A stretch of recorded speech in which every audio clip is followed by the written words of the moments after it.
మామ ఈ aqua pearl water purifier లో ఫిల్టర్స్ ఓల్డ్ అయిపోయాయని కస్టమర్ కాల్ చేశారు. మరి నేను వెళ్లి కంప్లీట్ గా రీప్లేస్మెంట్ ప్రాసెస్ స్టార్ట్ చేశా. ఈ వాటర్ ప్యూరిఫైయర్ లో ఆల్మోస్ట్ 2.5 years అయింది ఫిల్టర్స్ రీప్లేస్ నేను చెక్ చేస్తే sediment filter, carbon filter, membrane లో వాటర్ కూడా చాలా స్లోగా వస్తుంది. కస్టమర్ కి నీట్ గా ఎక్స్ప్లెయిన్ చేశా, సార్ సెడిమెంట్, కార్బన్, మెమ్బ్రేన్ ఇలా మొత్తం కిట్ అని చేంజ్ చేసుకోవాలి అని. ఇవి రీప్లేస్ చేస్తే ప్యూరిఫైయర్ లాంగ్ లైఫ్ ఉంటుంది, అలాగే వాటర్ క్వాలిటీ కూడా టాప్ క్లాస్ లో ఉంటుంది. First old sediment filter, carbon filter, membrane ఇలా మొత్తం అన్ని రిమూవ్ చేసిన తర్వాత new sediment, carbon, membrane, FR ఇలా మొత్తం అన్ని రీప్లేస్మెంట్ అయ్యాక కనెక్షన్స్ అన్ని నీట్ గా ఫిక్స్ చేసి ప్యూరిఫైయర్ లో లీకేజ్ టెస్ట్ చేశారు. తర్వాత ప్యూరిఫైయర్ ఆన్ చేశాక వాటర్ ఫ్లో చాలా ఫాస్ట్ గా, స్మూత్ గా వచ్చింది. అలాగే టేస్ట్ కూడా పర్ఫెక్ట్ గా ఉంది.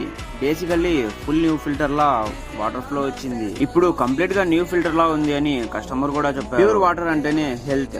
మెయింటెనెన్స్ రెగ్యులర్ గా చేస్తే మన హెల్త్ కి చాలా మంచిది.